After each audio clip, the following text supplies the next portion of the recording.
Is Wendy's lying to you to keep its prices down? Perhaps not everything on the menu is fresh, including the new hot and crispy fries.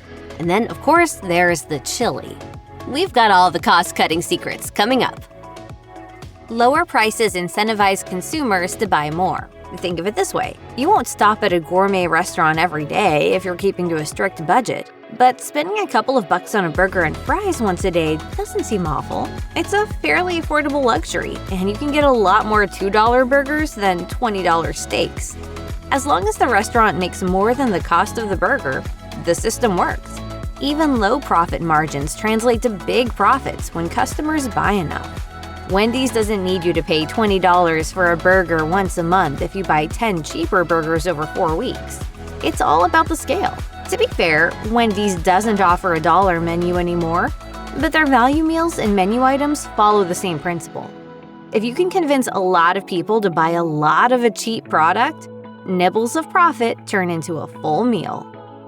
The potato is a humble yet beloved vegetable. It's also about as cheap as the dirt it grows in when bought in bulk. A farm may lose a contract with a fast food company if someone else sells their potatoes for a penny or two less per pound. This contributes to why fries are ridiculously cheap to make. And we all know how popular they are. Don't you feel like you're missing out if you buy a burger and skip the fries? These golden children of the deep fryer have a huge profit margin. Fast food fries cost very little to make, and they often sell for more than some of the cheapest burgers on the menu. The Junior Cheeseburger costs 99 cents at most locations. So do the value-sized fries. A Junior Bacon Cheeseburger sells for $1.99, and a medium fry will cost the same. Beef, bacon, and cheese all cost much more than their equivalent weight in potato, and French fries take less time and effort to prepare than a burger. We love these fries! They're really good! Combo meals like the Biggie Bags sound cheap because they come with a lot of different items. Apart from the sandwich, though, the items are all incredibly inexpensive to make, so it's a cheap lunch for you and a payday for Wendy's. If you really want 4 small portions of 4 different foods, then Wendy's bargain combo meals are still a good investment for the experience. That said, it's important to remember how they make their money while still selling you the goods for fairly cheap. The sizes are often smaller than you realize. The 4 for $4 deal, for example, includes not small, but junior fries. They are literally smaller than small. The drink is actually small, and you get 4 whole chicken nuggets with your sandwich.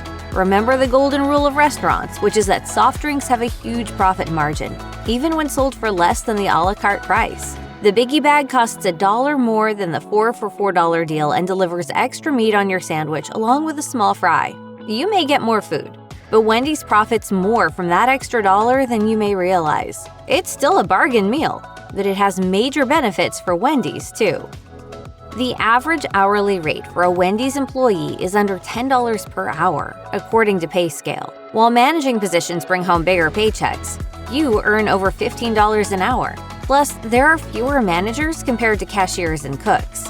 Labor is part of business costs, and the price of labor goes into the price of your burger. These wages aren't accidental, and they're built into Wendy's operating methodology. It's such an issue that rising wages and staffing shortages have inspired the company to invest in labor-saving alternatives. Investors Business Daily says in 2016, the company announced a trial run of self-service kiosks for ordering in-store, which would free the workers to focus on preparing food instead of serving as cashiers. It could also open the door to cutting back minimum staffing requirements.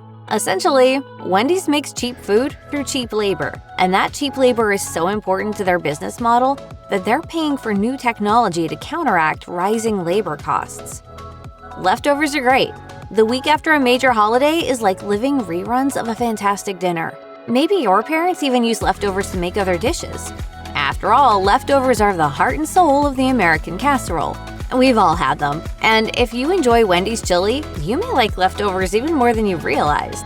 It turns out that this item has an untold truth all its own. Great chili! Wendy's leans into this tradition by using leftover burger meat to make their chili. This information has been confirmed by multiple former employees who volunteered to discuss their old jobs on Reddit. Burgers that don't sell are chopped and frozen so that they can be added to chili later on. So if the whole idea of meat that's fresh and never frozen is what attracts you to the restaurant, you should understand the chili is an exception to the rule. But of course, the chili is a lot cheaper than it would be if they used fresh meat. If you visit Wendy's often, you know the truth. They aren't always cheap. A premium sandwich can cost over $6 on its own, easily. The deals keep rolling through though, and no one can resist the idea of a bargain. But what happens once the sale has ended? Wendy's has great limited time deals, like their special offer for a honey butter chicken breakfast sandwich for just $1.99. At one point, they offered some breakfast sandwiches for just $1 each, and you can sometimes snag any size fry for $1 too. While no deal lasts forever, there's always another discount on the horizon. We call it Wendy's Super Value Menu. Everything is at a special low price.